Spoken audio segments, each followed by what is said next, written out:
In today's video, I'm going to teach you how to create recurring tasks in Asana.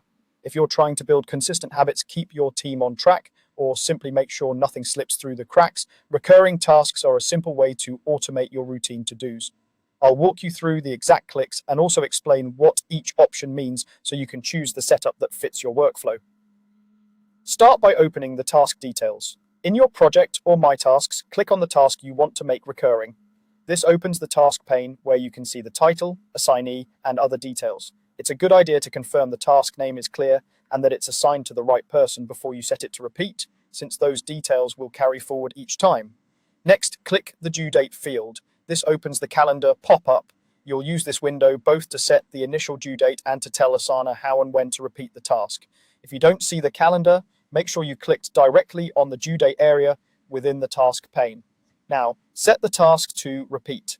Look for the set to repeat icon at the bottom of the calendar. It's the one with two circular arrows. Click it to turn on recurrence. As soon as you do, you'll see options that let you define the timing pattern.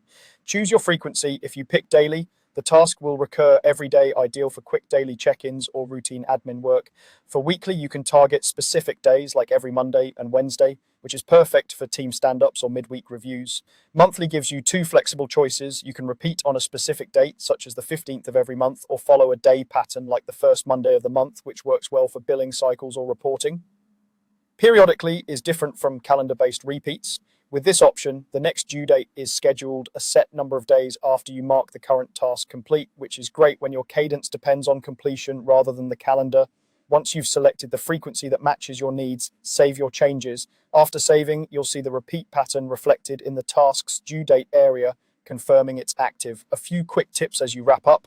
Keep the task title short and action-oriented, add any necessary context in the description, and double-check the assignee so the right person gets each recurrence.